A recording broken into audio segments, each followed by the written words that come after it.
Bonjour à tous. Bon, petit tuto pour les amoureux des bassins, des carpe-koi et la nature, hein. Donc voilà, moi j'ai eu un petit souci cet hiver, c'est que le héron est venu, m'a vidé le bassin. Donc quand vous voyez le prix des carpe-koi et quand vous aimez les carpe-koi, bah, ça vous fait mal au cœur de les retrouver dans l'herbe, hein, parce que le héron lui en fait vient chasser les petits poissons et les gros aussi. Donc les gros, il ne va pas s'embêter à les avaler directement, hein. S'il voit qu'il n'y arrive pas, il va les poser sur la bordure et il va les tuer. Donc un petit ras-le-bol pour tout ça. Donc avec mon fils, on a décidé de faire un système avec du fil à pêche. Parce que tout ce qui est filet et tout ça, ok, c'est très efficace, mais au niveau esthétique, c'est pas terrible. Donc voilà, je vais vous présenter avec mon fils ce que nous avons fait. C'est discret. Bon, c'est sûr que ça dénaturise un tout petit peu, mais c'est discret. Voilà, donc je ne sais pas si vous pouvez voir, on a fait un système de fil à pêche transparent que nous avons tendu sur la largeur. Donc je vais essayer de vous faire voir ça parce que là il y a un petit peu de soleil. Je ne sais pas si vous allez le voir. Donc c'est vraiment très discret, hein. Un petit tour.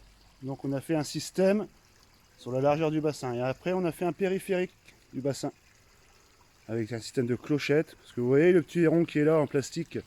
Alors lui, pas efficace du tout. C'est joli, ok. Mais il le prend pour son copain, il s'y habitue très vite. Donc voilà. Ensuite, je vais vous faire voir le système de périphérie que nous avons mis en place. Donc avec les piquets, que vous voyez ici. Là, un autre piquet. Le système de petites clochettes, qui peut être très efficace.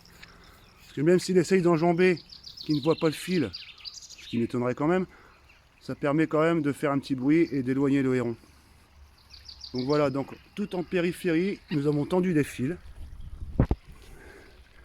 Vous voyez, c'est discret, hein, franchement, on voit pas grand chose, hein.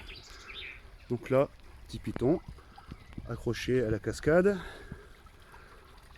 Hop, ça passe dans les fleurs. Alors privilégiez les fleurs quand même assez hautes. Ça fait déjà une barrière naturelle pour le héron. Et vous rajoutez des fils en périphérie. La petite clochette qui est ici, vous voyez, hop, c'est pareil. Voilà, hop, on continue. Les plantes de hauteur, naturelles, barrière naturelle.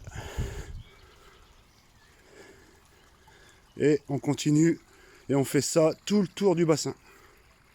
Donc en faisant deux hauteurs, la première hauteur qui se situera à peu près à 40-50 cm du sol, et un deuxième fil qui sera à peu près à la même distance. Vous voyez la taille d'un héron à peu près, hein, ça fait à peu près 1 mètre.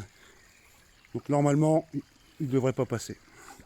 Donc voilà, si on a pu vous aider pour éviter de vous faire manger les poissons, et ben c'est tant mieux. Donc je vous souhaite à tous une bonne journée. Voilà, profitez bien et essayez ce système qui, pour moi, apparemment, n'est pas trop mal. Voilà, bonne journée à tous. Au revoir.